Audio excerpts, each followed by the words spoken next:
Right. Okay, so it's moving off my face. Good. Okay, so how do we start this thing? You're the one who's done podcasts. Oh, okay. Before. I don't know. Well, I haven't done them in a long time. So, yeah, okay, we're just gonna start with this. So the reason I actually decided to start doing this, and me and you have spoken about this quite a bit, is I have silenced myself for what, 2 years now? It's actually funny. Today's the 24th of May. It's my mother's birthday. Shout out. But it's actually 2 years to the day that I did the video for AKA, which kind of went viral. It was about his interview. And I decided to stop doing videos like this because, well, essentially my life fell apart right after that. And for people who have followed me for a long time, you kind of know this situation. The person behind the camera, by the way, is Claudia. She is my go-to person of late. But what's been interesting is that it happens to be 2 years to the day when I actually spoke out in a public setting about my own thoughts and ideas about stuff. My relationship with God has taken a massive turn lately, but I've been feeling very pressed to actually talk about my life, I guess. But not only about my life, about the things that are happening in other people's lives that we're just choosing to ignore. So the point is, I'm doing this. I'm not going to say it's permanent. I'm not going to say when I'm going to post them. I'll put skits up on Instagram if and when I want. And I mean, in the last while, I've tried everything. I've tried doing film stuff with interesting stories that I was posting. I've literally gone all the way, but the whole point was just to get messages across, and I wasn't finding the creativity was taking away from the actual messages that I wanted to speak about, because actually I'm a talker. Claudia knows. She puts up with a lot of talking. She's essentially my soundboard. But I want to start off with this saying, first and foremost, I got tired of silencing myself. So the channel is called The Muzzle is Off, because I basically suffocated and muzzled myself for a long time, and I did it because of other people. I can say, well, I can't necessarily blame them. I made the choice based on the things that they said and the opinions that they had. But here I am, 6 months into a stay in Cape Town, almost on the street, like literally should have slept on the street 11 times in the 6 months I've been here. By the grace of God, that hasn't happened. I'm not going to say yet because it won't. And the people who had a lot to say are not the ones standing on my side. And it made me realize that I was becoming less of me to accommodate people, to make them feel more comfortable about the situation and about who they were, and somehow thinking I was protecting them in order to be invited back into their circle.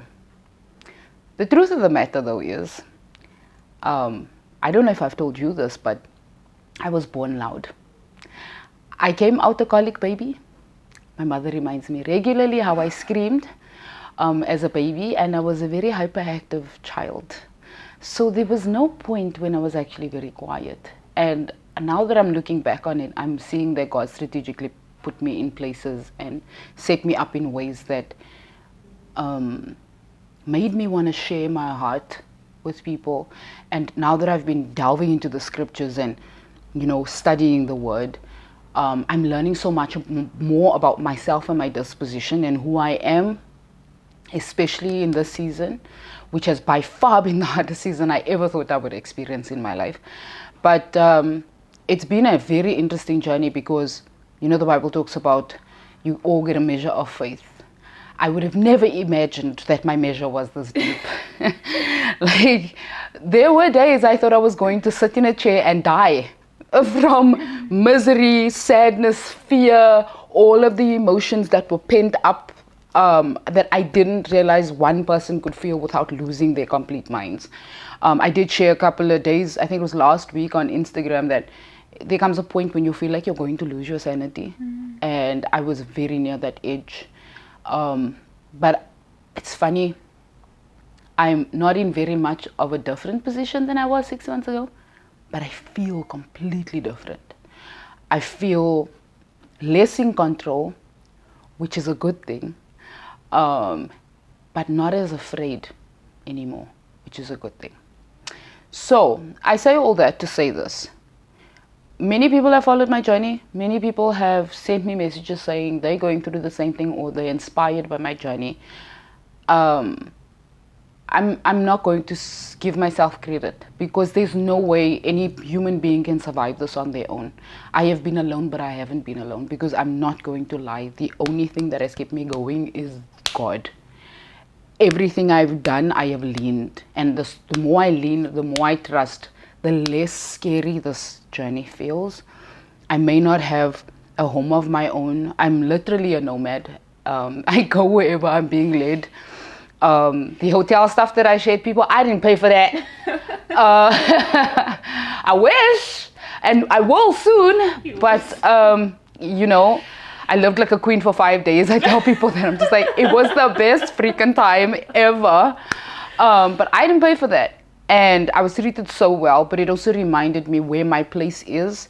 But I needed to actually follow through with what it is God wanted for me to do. And he's been put this real pressure on my spirit, press on my spirit, especially in recent days, to stop muzzling myself.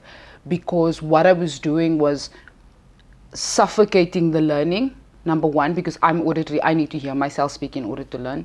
But also what I was doing was allowing the systems that I come from and the system that I was getting out of to control the narrative of me moving forward. Now, there's already the situation where I am being muzzled by the court system. So if you don't know, I have a protection order against me that says I'm not allowed to talk about the person who was in my former life, I'll put it that way, publicly, because it was a gag order that was put on me. And it was not only for that, a gag order for places I'm not allowed to go to. Which is interesting because everything that I had evidenced was not taken into account, which is sad for my children's sake, because it made me realize that the court system is not going to care who is suffering, whether you're being abused, whether you have visual evidence. It really doesn't matter what happens. It's always going to be a patriarchal system and be in favor of the male gender, which is sad, especially for colored women, because they think colored women are instigators. And where I want to go with that is the fact that I thought I was the drama. You know, being born the loud child, the hyperactive child, the one who's always doing the things. I was labeled the drama. I was labeled the one who caused the problems because I spoke up. And I really, really get poked by things that I see are not right. And in the 6 months that I have been basically by myself, I have had no drama. Actually, zero drama. And the longer I go on, the more my nervous system rests, the more I realize that I'm not the drama. The fact that I have a disposition to talk truth about things that I see are in error doesn't make me the drama. It just makes me, as T.D. Jakes, which is an amazing book, by the way, would put it, is a disruptor.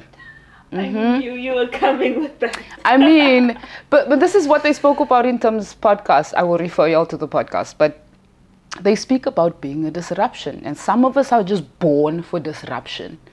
And it's so funny that I've had, you know, this real drive to want to talk, but I've been holding on to it. And for the most part, it felt like it was suffocating me. Because who I am, who I have become and who I'm becoming, all of it has to do with speaking to the issues that need to change, especially a post-COVID era where things are not what they used to be. What I find fascinating about South Africa, about our racial divide, about the understanding of relationships, and the way that we navigate them, our education is so very limited. And we keep perpetuating the same cycles over and over again. And then we justify those cycles. And my thing was, one of the reasons I wanted out of my past life so badly, because funny enough, nobody knows this, and I'm going to share this now for the first time. In 2016, prior to some of the drama that happened in my life, I had already made the decision that I wanted out. I was sitting and envisioning what my life would be without the drama, without all of that was going on. Because nobody knew that this beautiful picture of sanctity that seemed to be carried out in my life was not happening. I was holding this image of wonderful and wonder together when in fact I was losing my mind. I was legitimately losing my mind. And it became so bad that a year prior to all of the things really falling apart, I went to go and see a GP. And the first thing he said to me after me telling him my problem was, did I need antidepressants? Because I am telling him that my body is responding to depression. This was not the first time I'd been told this, mind you. I obviously didn't go on antidepressants because I knew in the greater scheme of things that something else was wrong. But in essence, I had dreamed of being out for well over, what was it? Well over 5 years before I did. I literally envisioned that whole thing. And I envisioned a few other things too. I won't say that out loud. But I don't want those things to happen because I have children. But I didn't realize how traumatizing all of that was going to be, and how bad it was going to get. But one thing I've been thinking about since we spoke about doing this video last night was something that really I feel like people need to hear. You know what happens in marriage for a long time when someone makes a mistake?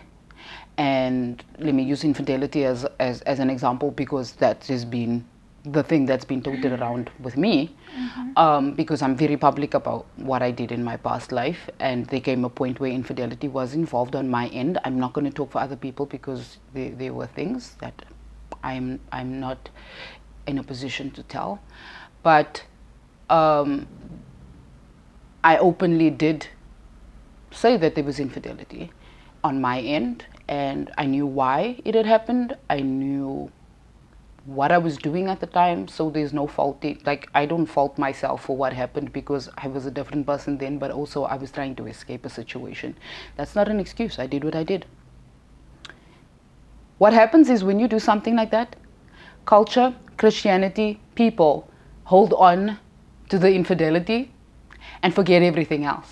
So everything that happened prior, and I mean day one prior, not even engagement, marriage, no. Day zero. I told you about the story this morning.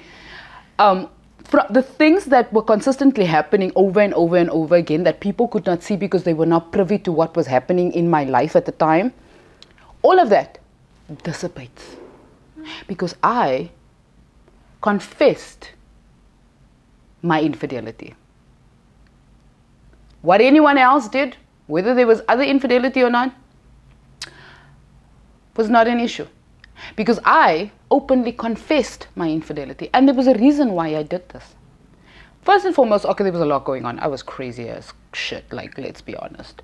I had things coming at me from all ends. I literally felt like there were guns poking at me and shooting bullets at me 24/7. At some point, I did really believe for at least 2 months that I was going to lose my life because of the extreme nature of what was going on at the time. But what is interesting, I'm not going to say but, I need to stop saying but. And what is interesting is that because I openly, so I confessed the infidelity because I was trying to get some control over the narrative, right? I needed to have some control over the narrative on my own end. But instead of that happening, the infidelity seemed to be this thing for why everything had fallen apart. When in fact, that was not even the catalyst. The catalyst was literally way before that, where other things that were way worse than the infidelity actually happened. Well, I can't say they were worse because in Bible context, sin is sin. But I am now classified in these circles of, what can I call them? Circles of shame, because I do not akin myself to shame. People know this about me. what had happened was these circles of shame had decided, oh, you had done this bad thing. So because you have done this bad thing, you don't have any right to claim any pain, disease, disaster that I literally went through physically in my body. All of those things do not matter because you are the problem. My humanity, my womanhood, and who I am disappeared with that one act. And the thing that is sad to me about this is I'm not the only person this is happening to. It's true. So the truth of the matter is, the system that I'm talking about, and I'm going to call it out, is a narcissistic system. And it's usually surrounded one person, and then the system is surrounding this person. And it will ruin your entire life. So let me give you a breakdown of ruining your entire life. As I sit here, I have approximately 120,000 rands debt in my name, which half of it I haven't taken out. I currently am, by all intents and purposes, homeless. The fact that I look like this means that I care for myself. So let's just fix that. I cannot go and see my kids as often as I would like because work is scarce. And the reason why work is scarce is because the very successful business that I had put all of my time, effort, and energy into, including my money, literally just vanished before my eyes within a space of a week. You would think that was bad enough. There were so many other things, and I've spoken about this on Instagram, where I was in jail for 4 days, which still has no real explanation for why I was even there. Like, can someone still explain to me why our system works the way that it does? That's a story for a different day. But that is literally 1% of the events that have happened in the past, let's say, 2 years. And the point of me talking about it like this is someone else is going to get harmed because the system is still in existence. But what is the most disturbing is that as we were talking about this last night, I spoke about the church systems that I was involved in and how they had themselves perpetuated this thing from the beginning. When I verbalized that there were serious things happening. And at one occasion I was told that I am in the best position I've ever been. When I was crying so badly, I actually left the room and went to go and sit in the bathroom in front of the toilet, just bawling my soul out. There's a level of crying, but then there's a level where you just feel so broken because you can't seem to fix what's wrong. And no matter how much you change yourself, and in my case, the more I became myself, the worse things seemed to get. And the thing about it is, I've decided by doing these videos, I'm not going to do name calling and I'm not going to name and shame. But what has always angered me about the way that the church system works is the fact that those of us who are caught up in abusive systems are silenced. And this, I have experienced that since I was a child. The church has deliberately gone out of their way to silence the things that I've gone through. The stories are actually pretty interesting, but extremely scary, because the further we get along, the worse this gets. We just completely ignore the actual things that are happening in people's lives, because like the Tim Ross interview, they spoke about how the image of Jesus needs to be upheld, and people are forced to stay in systems that they should not even be in. But the church won't identify it and they won't look at it that way, because as long as you keep the image, everything's good, while you are literally dying on the vine. I found myself in that situation too many times, and although I can say, you know, this has been a really hard walk. Hard is a damn understatement. Oh, God knows. Oh, the amount of times I wanted to die. Not being able to be with my kids every day, for the simple fact that the court just decided, well, you don't necessarily need maintenance, so off you go. You know, I'd like to cry and be like, oh my God, why is my life like this? But what would be the point? What would be the point of going through all of this and then being that person?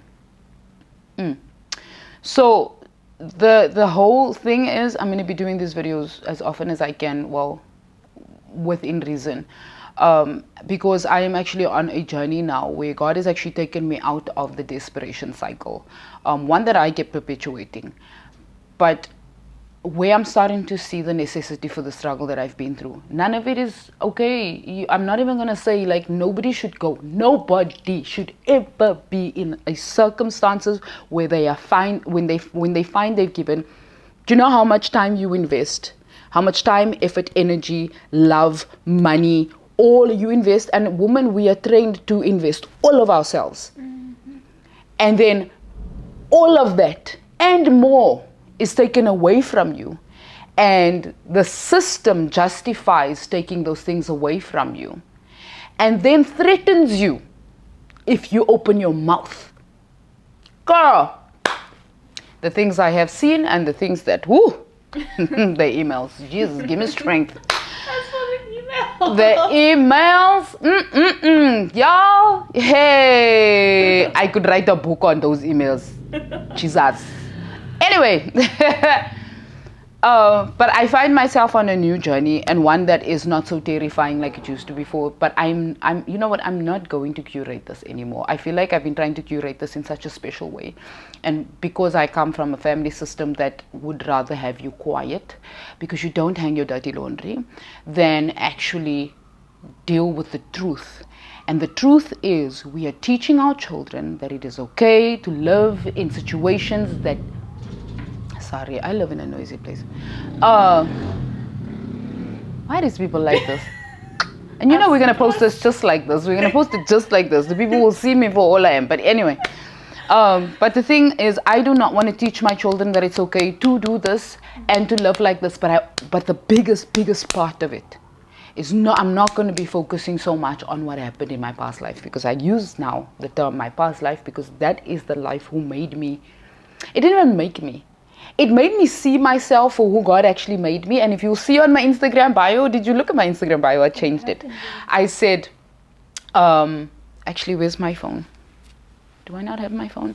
It says, I basically accepted who God designed me to be. So anyone else's opinion means nothing to me at this point. And I needed to go there because I know I'm going to get a lot of hate for this, especially in my internal system.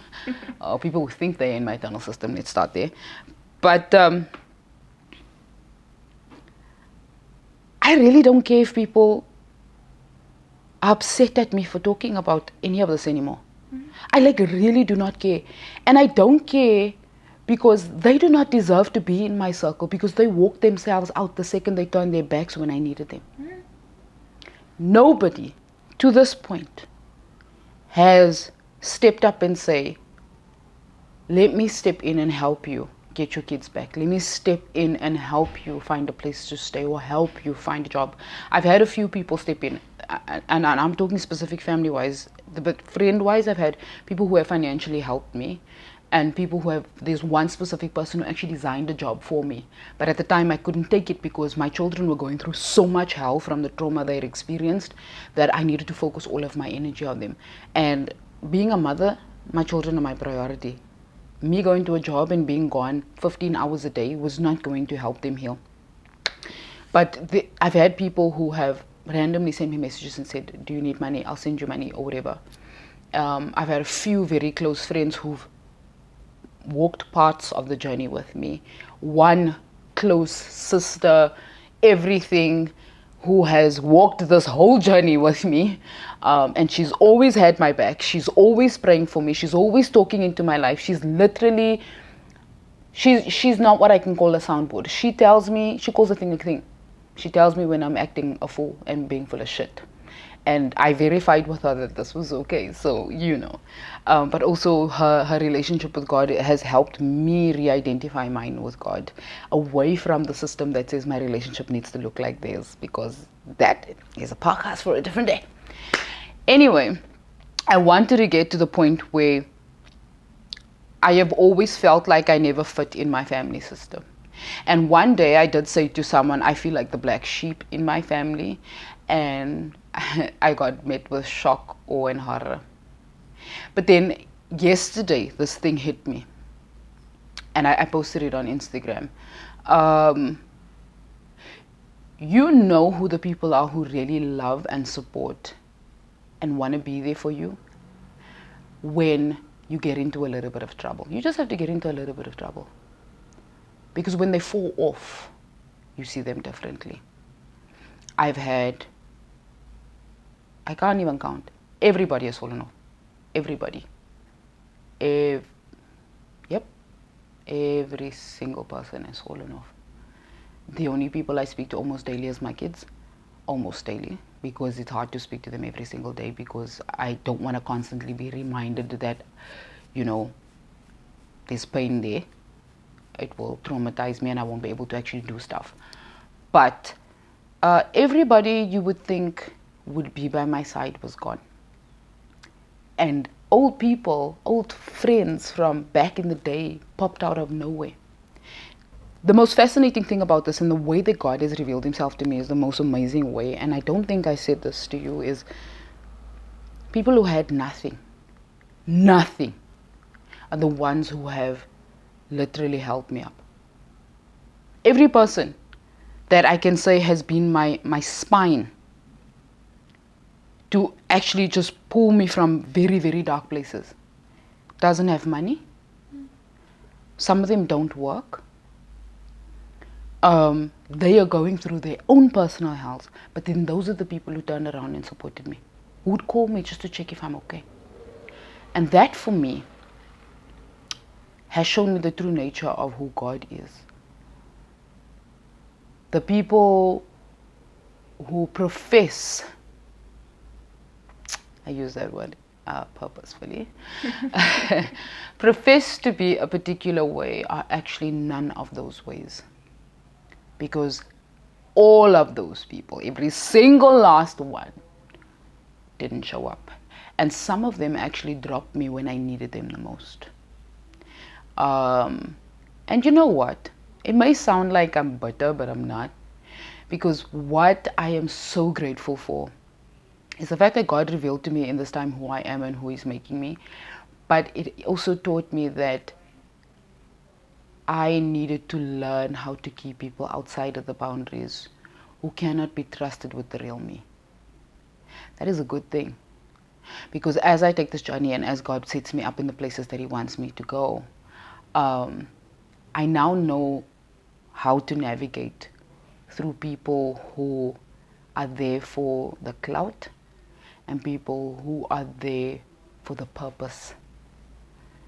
Because over the years I've discussed on social media my real fire about purpose and understanding your purpose and understanding. I mean, God, why would God go through all of the trouble to make you just for you to live here, exist and die? Make it make sense to me. All my life I never understood why people would reason like that. Like, there has to, you understand the intricacies of your brain alone.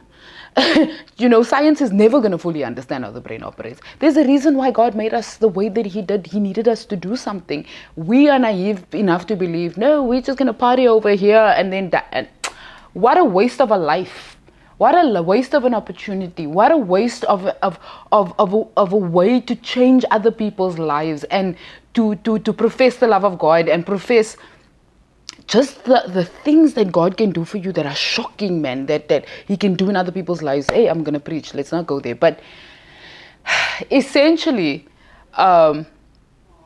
my biggest thing has been about purpose. And I do not for a second doubt that all of this needed to happen so that I can see who I actually am in Christ. Not in me, because I am not hey! Me, I'm a sinner 2.0. Like we all are. So don't y'all Christian people be like, dogging on me. But as a South African colored woman in particular, and someone said to me the other day, why do you like to focus on colored women? I'm like, did you see me? I am one. We need to identify who we are and away from these traumatizing, abusive, harmful systems. And as long as we help these systems survive, we will never see change in our lifetime. I never want that. And not even at least for my family. For an entire generation, I want to see this change. South Africa needs to be rattled up. And if I have to instigate enough people and poke enough people for that to happen, so be it. But I said to my good friend last night when I was verifying this video, that I am going all in on this. There are no more boundaries. I am not muzzling myself any longer. I am not suffocating myself from what it is God wants me to do.